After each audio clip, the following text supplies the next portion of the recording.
त्वा गणपतिगुं हवामहे कविं कवीनामुपमश्रवस्तमम् ज्येष्ठराजं ब्रह्मणां ब्रह्मणस्पत नः शृण्वन्नोतिभिः सीदसादनम् प्रणो देवी सरस्वती वाजेभिर्वाजिनीवती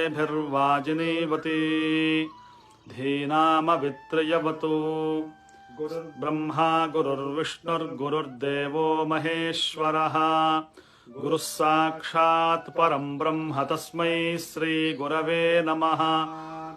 श्रीमहागणाधिपतये नमः। श्रीमहासरस्वत्यै नमः। श्रीगुरुभ्यो नमः। हरिः ओम्। कृष्णाय वासुदेवाय देवकीनन्दनाय च नन्दगोपकुमाराय गोविन्दाय नमो नमः। कस्तूरीतिलकं ललाटफलके वक्षस्थले कौस्तुभम् नासाग्रे नवमौक्तिकं करतल वेणुं करे कङ्कणम् सर्वाङ्गे हरिचन्दनं च कलयन् कण्ठे च मुक्तावली गोपस्त्री परिवेष्टितो विजयते गोपालचूडामणिः। हे गोपालक हे कृपाजलनिधे सिन्धुकन्यापते हे कंसान्तक हे गजेन्द्र करुणापारीण माधवा हे रामानुज हे जगत्त्रय गुरो हे पुण्डरीकाक्ष हे गोपी जगन्नाथ पालय परं न जानामि न त्वां विना। हरये नमः। श्रीकृष्णाय नमः। श्रीकृष्ण परब्रह्मणे नमो नमः। శ్రీకృష్ణ జన్మాష్టమి శుభాకాంక్షలు. శ్రీకృష్ణ జననం చాలా విచిత్రమైనటువంటిది. పరమాత్మ అవతారం ఎప్పుడెప్పుడు వస్తుందా అని అంటే శాస్త్రం దానికి ప్రమాణంగా చెబుతుంది. యదా యదా హి ధర్మస్య గ్లానిర్భవతి భారత. ధర్మగ్లాని ఎప్పుడెప్పుడైతే వస్తుందో అప్పుడప్పుడు నేను నా అంతట నేనే సృష్టించుకుంటాను అని అన్నాడు పరమాత్మ. అయితే పరమాత్మ జననం గురించి ఏం చెప్తున్నారండి వేదంలో అంటే అజాయమానో బహుధా విజాయతే. పరమాత్మకు పుట్టుక ఉందా? ఎందువల్ల అంటే జాతస్య హి ధ్రువో మృత్యుః అని అన్నట్టుగా పుడితే మళ్ళీ గిట్టడం అనేది ఉంటుంది. మరి పరమాత్మ పుట్టడం అంటే మరి గిట్టడం కూడా ఉండాలి. కాబట్టి శంకర భగవత్పాదుల వారు గీతా భాష్యం ఆరంభంలో ఉపోద్ఘాతంలో చెబుతూ జాత ఇవ కిల సంబభూవ అని అంటారు. అక్కడ పరమాత్మ పుట్టినాడా అన్నట్టుగా ఉన్నాడు అని అన్నారు భగవత్పాదుల వారు. అంటే పుట్టలేదు అంటే పుట్టలేదు, పుట్టాడు అంటే పుట్టాడు అని అన్నట్టుగా. జాత ఇవ కిల సంబభూవ అని దానికి భాష్యవచనం. అట్లనే పరమాత్మకు అజాయమానః. అజహ అంటే పరమాత్మ ఇప్పటిదాకా పుట్టలేదు అనే అర్థం. అటువంటి పరమాత్మ మరి ఎలా పుట్టుతాడండి మరి అంటే తదాత్మానం సృజామి, నన్ను నేనుగా సృష్టించుకుంటాను అని అన్నాడు పరమాత్మ. ఇది వేదాంతపరమైనటువంటి విషయం. ఇక్కడ మనకు కథాభాగంలో వచ్చినట్లయితే పరమాత్మ శబ్దాన్ని కృష్ణ అని అన్నారు కదా. కృషిర్భూవాచక స్యాతు నశ్చ నిర్వృతివాచక అని. సాధారణంగా అందరూ ఏమనుకుంటారంటే భూవాచకం అంటే భూమి వాచకమేమో అనుకుంటారు. భూ అంటే భూమి కదా అంటే కాదండి. వ్యాకరణ నియమంలో భూ అంటే భూకరణే అంటే చేయుట అని అర్థం. భూవాదయో ధాతవ అని వ్యాకరణ నియమం. భూ ఆదిగా గలవి ధాతుగణములు అని. అటువంటి భూవాదయో ధాతువులు భూవాచక కృషిర్భూవాచక అంటే భవతి భవతః భవంతి అనేటువంటి శబ్దం ఉత్పన్నమవుతుంది ధాతువు అక్కడ. అంటే ఉండేటువంటిది అని అర్థం. భూ అంటే ఉండుట, భూ భవతి అని అర్థం. ఇంకా నశ్చ నిర్వృతివాచక నహ అనేటువంటి శబ్దం వల్ల కృష్ నా అనేటువంటిది దాని వల్ల నిర్వృతి అంటే లేకపోవుట, అంటే ఉండునది మరియు లేనిది ఏదైతే ఉంటుందో దాన్నే కృష్ణతత్వం అని అంటారు. ఆ కృష్ణతత్వం ఎలా ఉందండి అంటే భాగవతంలో మొదటి స్కంధంలో పరమాత్ముని యొక్క అనేక అవతార విశేషాలు చెప్పబడి ఉన్నాయి. 51 అవతారములు అంటారు వాటిని. అక్కడ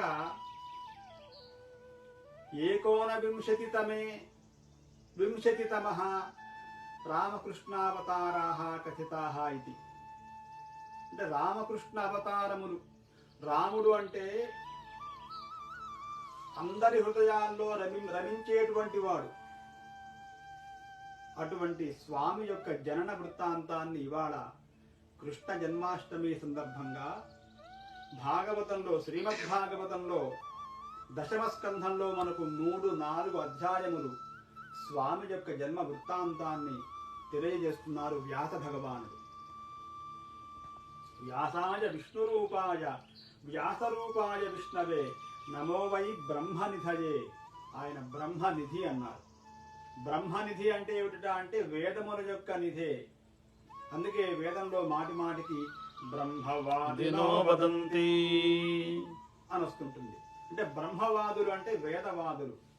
అటువంటి వేదవాదులకు కూడా వేదాహమేతం పురుషం మహాంతం ఆదిత్యవర్ణం తమసఃపరస్తాత్ అంటుంది వేదం. ఆదిత్యవర్ణం తమసఃపరస్తాత్ అంటే తమస్సు అంటే అజ్ఞానము లేదా చీకటికి పరంగా ఉండేటువంటి ఏదైతే జ్యోతి జ్ఞానం ఉందో అది నేను అన్నానన్నాడు స్వామి.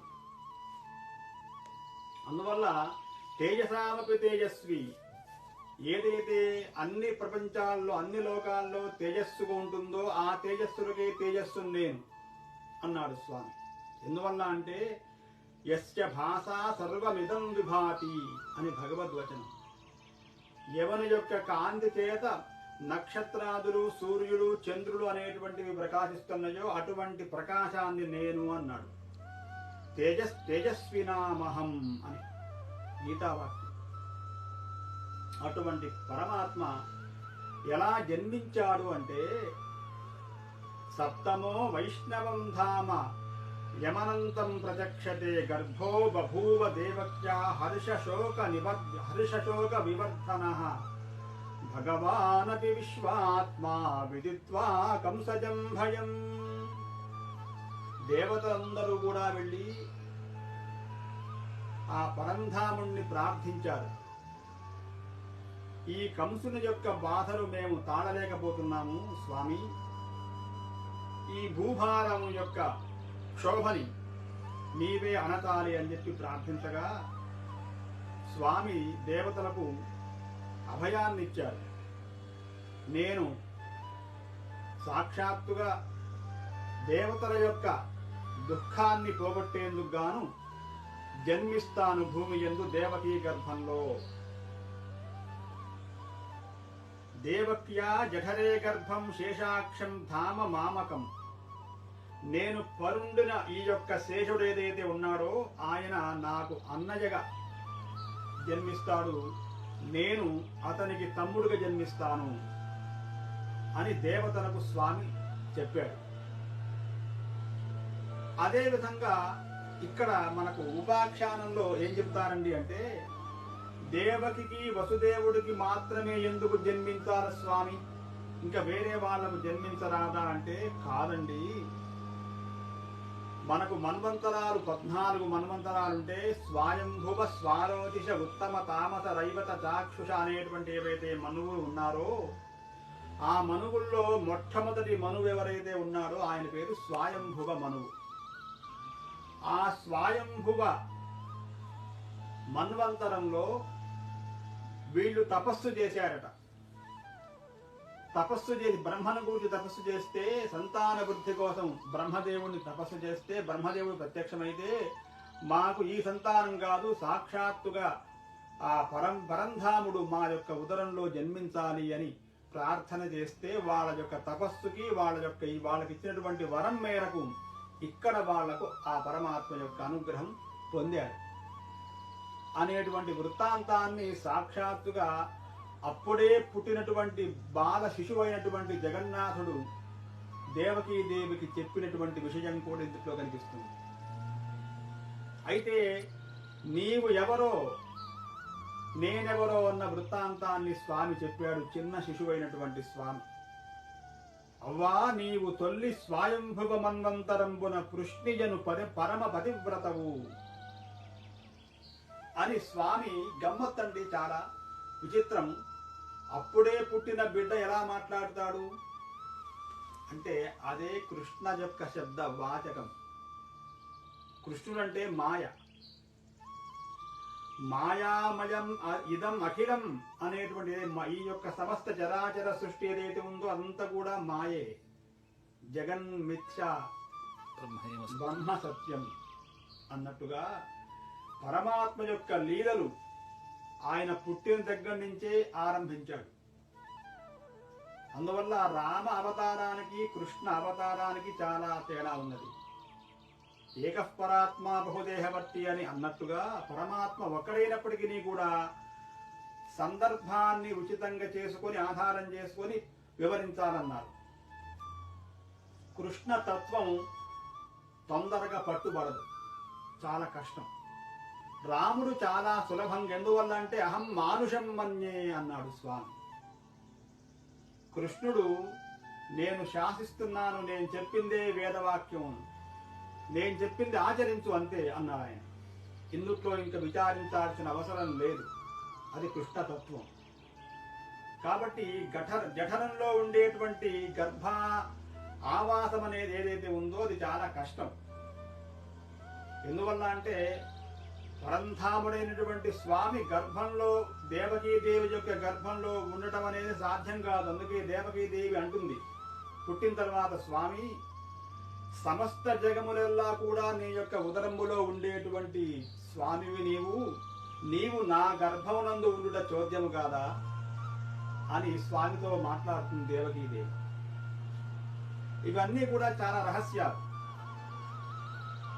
జగద్యోని రజోనిస్త్వం జగదాది రణంతకః, నీవే జగత్తుకు ఆదివి, నీవే జగత్తుకు మూలం, నీవే జగత్కర్తవు, నీవే జగద్భర్తవు, జగద్హర్తవు, అన్ని నీవే స్వామి. అటువంటి నీవు నా కడుపున పుట్టడం అంటే, అందువల్ల అక్కడ స్వామి చెప్తున్నాడు, అమ్మా ఇది నీవు కోరినటువంటి ఒక తపస్సు చేసి నువ్వు పొందావు వరాన్ని నా ద్వారా.